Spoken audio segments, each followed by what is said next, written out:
Wednesday night, everyone. Mark Abrams here in Philly. Let's go all the way out to the Mandalay Bay in Las Vegas, where I have pro debuting light heavyweight Khalil Coe makes his aforementioned pro debut this Saturday night live at the Mandalay Bay against Nathaniel Todd. What's happening, Khalil?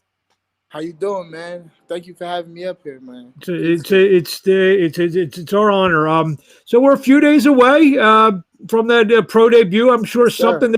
something that you've been thinking about for a long time. We're a few days away. What's going through your mind?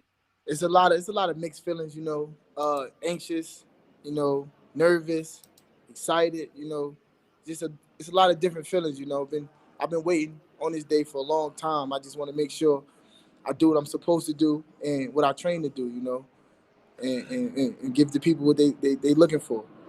It takes it takes sometimes even some of the world champions a lot of years to get to Las Vegas. You're doing it right away. Yeah, that's another is a major accomplishment. Some people they it takes them a while to get to that stage, and they're putting me on this stage as my first fight, so it means a lot. I appreciate it. What do you know about? I guess his name's Nathaniel Todd, 2-4. That's what's listed on BoxRec. What do you know about him? Have you seen any film on him? We haven't seen any film. Or I was told my former USA teammate Quentin Randall, he's out of Houston, so he said he sparred with him a little bit and things like that. But there's no footage of him, fighting or even training. So what, I'm just gonna be confident in my training and do what I have to do. So that's similar to what you go through as an amateur. You just show Hmm. up at a tournament. You don't know who you're going to Yep, fight. So it's kind of like that. definitely. Yeah, you just show up at the weigh-ins and you see him. You're from New Jersey. You're originally from Jersey City, and Yep. grew up in the shadow of New York City. I'm sure you've got to work with a lot of pretty good professionals over the years. Definitely. One of my favorite people. People ask me, like, I would say, like, from New York. Marcus Brown. I sparred with him numerous times. Marcus Brown, uh, Cordell Booker. I was even sparring in Dmitry Sergey Pietrov. Um, Steven Nelson, Kid Chocolate. I got the honor of working with. I got a there's a few guys that actually So you've you had a very good amateur career. Talk about that for a second before we head back to say you talk about Saturday night. Talk about what you accomplished as an amateur. I know you fought a lot internationally as Yeah, well. most of my fights came from international tournaments. I only had 34 fights overall as an amateur. I won my first national tournament with about 13 fights. And I proceeded to go to what was it? I think it was Tennessee. Then there was Utah. I won Utah the qualifier, and I made the team. And I was actually scheduled to go to Poland, but I had got injured in camp, which I had to wait, and then I wound up going to Germany, and that's why I fought the Cuban. That's when my name became, known, and everybody found out about me when I stopped the Cuban De La Cruz. I stopped him in the first round, and after that, I just blew up. What's it like that, you're probably walking around the casino just trying to, doing what you're doing. You see, world championship fight, Devin Haney, you probably see his picture on some posters around there. And, Definitely. I know it's only your first fight, but have you kind of said, you know what, that's going to be my name on the poster Most one most day? definitely, most definitely. Once I found out I was on this card, and you know how they make the flyer, I'm the little pitcher in the corner. So I'm like, you know what? I'm gonna be that big pitcher in the back and on top. One of these days that's gonna be me. Somebody's gonna be excited to fight on my card. Being that, like you said, you only had 34 amateurs, but they were at a high level. Do you feel that you need to be fast tracked? You need time. I mean, you kind of are somewhere in the middle there. Would you say? Um, Me, I would say, I'm all for the right way. So whichever way is the right way, I'm here. I'm for it. If that's slow, one fight at a time. They'll recognize me one way. And that's by me fighting. They'll see. And speaking of like the way of getting moved, you're with Split Team Management, who were broadcasting Definitely. on there, and you're also with Keith Conley as well, co-managing. Yep. That's if I'm not mistaken, that's the last two managers of the year. So Yep. that's some great company you're keeping, Most especially definitely. Dave McWhorter. He just won the manager of the Manager year of the year for and this year. Keith the year before. Yep. So talk about that. Being pursued by the best in the game. Yeah, it's a great feeling, to know that you have like two of the best people behind you, that is gonna make sure everything is in your favor, regardless of what the situation is, they're gonna have your back.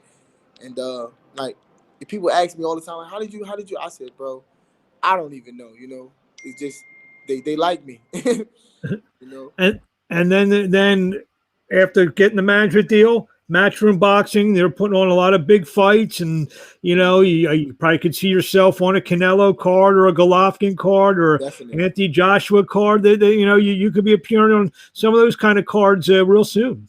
Originally I actually thought I was gonna be on the Canelo card. I thought I was gonna be on that card, and then they told me I was like, well, that's good too. Either way, I'm happy with it. I'm satisfied. But like I say, my ultimate goal is I'm gonna be the main event. That's gonna be me. They're gonna, like I said, someone's gonna be excited to be on my undercard. Yeah, obviously, you're light heavyweight.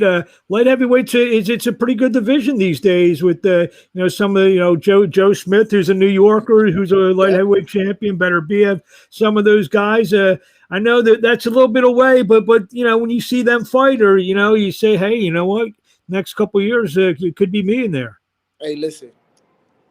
In order to be the best, you have to fight the best. So whoever the best is, I want all the smoke.